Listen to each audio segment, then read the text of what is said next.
Puji Tuhan, Salam, selamat hari Minggu, Bapak Ibu Saudara yang dikasihi oleh Tuhan. Hari ini kita akan kembali untuk belajar bersama firman Tuhan. Dan renungan kali ini akan saya beri judul Gusti Mboten Sare, Tuhan tidak tidur.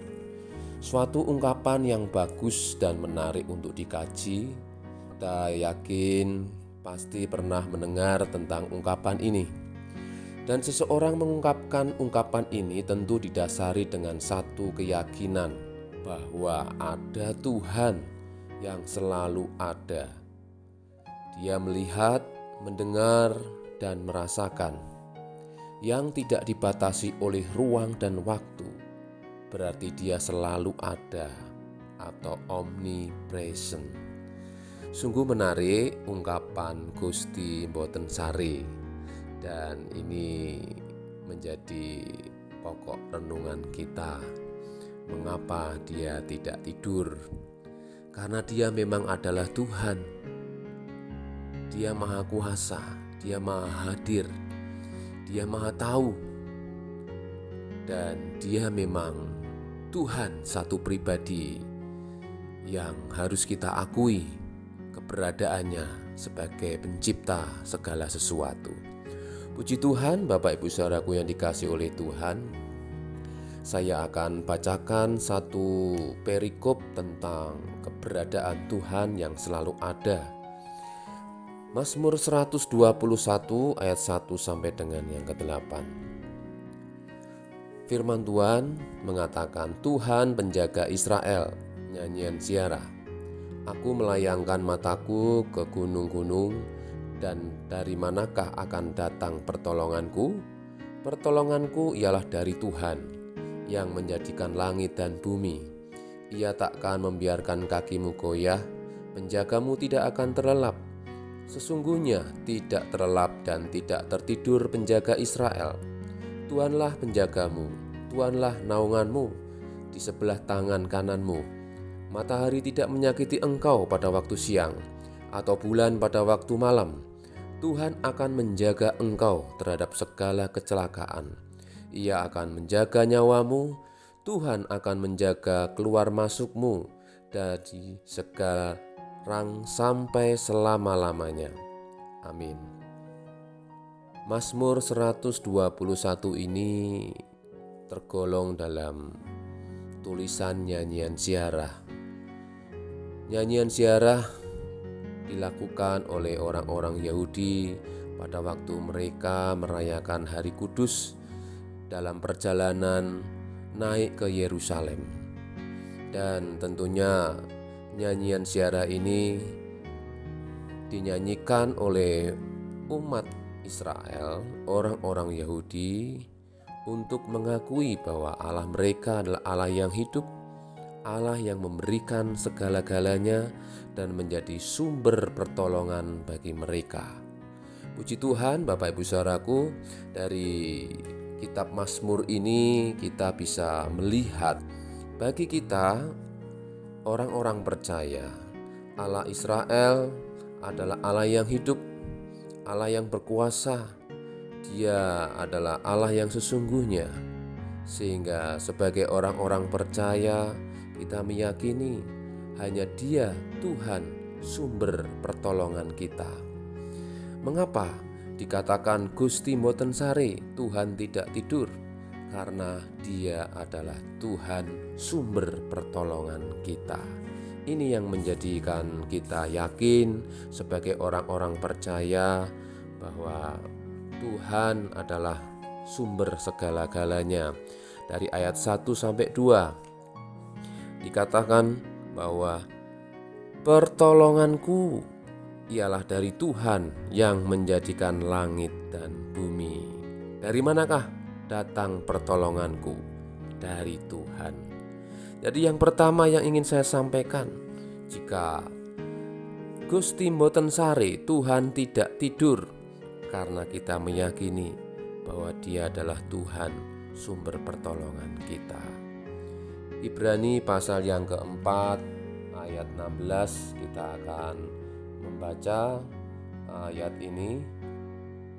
Firman Tuhan berkata, "Sebab itu marilah kita dengan penuh keberanian menghampiri tahta kasih karunia, supaya kita menerima rahmat dan menemukan kasih karunia untuk mendapat pertolongan kita pada waktunya." Tuhan tidak pernah terlambat menolong kita. Ayat ini menjelaskan kepada kita bahwa Tuhan selalu menolong tepat pada waktu. Jika Tuhan sebagai sumber pertolongan, mari kita dasarkan iman kita kepada Tuhan saja, bukan kepada kekuatan, bukan kepada keluarga, sahabat, atau kekayaan, melainkan Tuhan saja sebagai sumber pertolongan kita.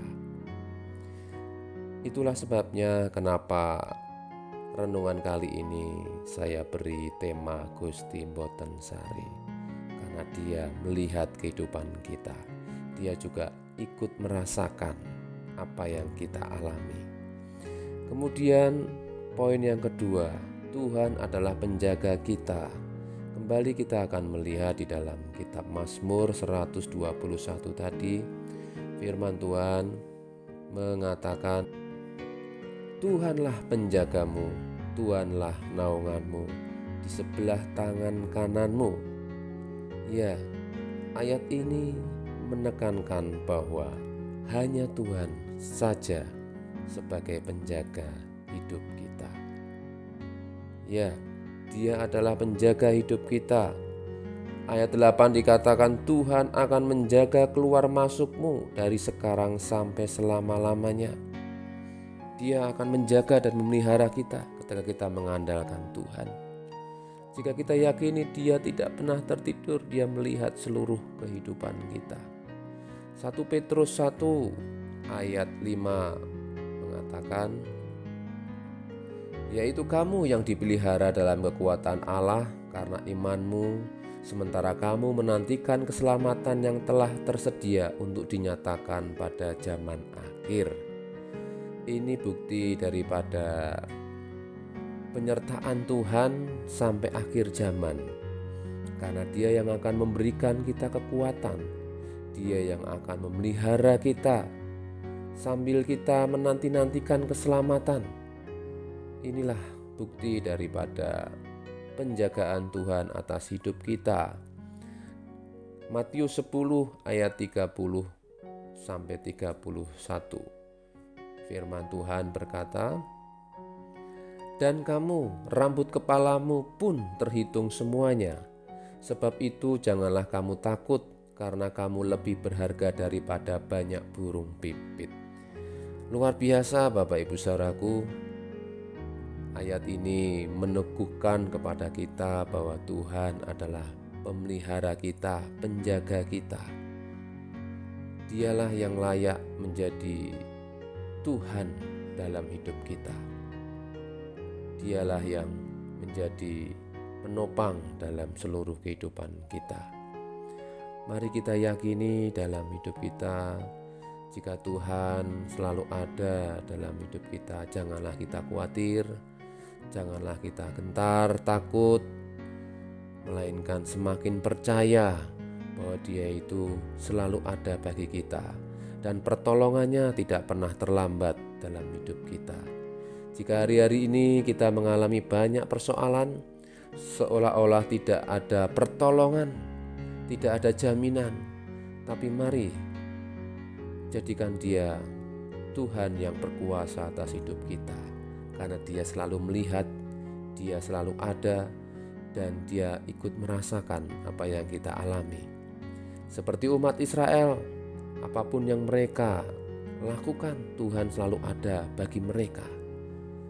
Dan mereka yang setia, mereka yang percaya, mereka akan beroleh hidup.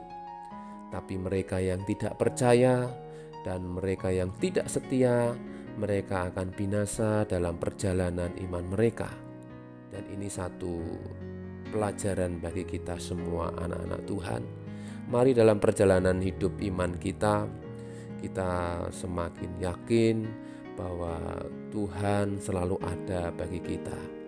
Dia peduli atas kehidupan kita dan terus berharap sampai Dia datang yang kedua kali dan kita akan didapatinya sebagai anak-anak Tuhan yang setia.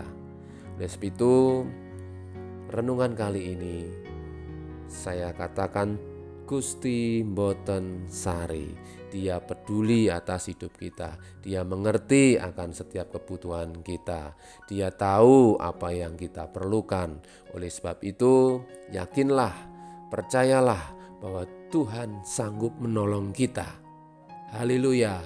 Tuhan Yesus memberkati. Mari kita akan berdoa. Bapa di surga, kami bersyukur hari ini kami mendengar renungan singkat yang memberikan kami kekuatan.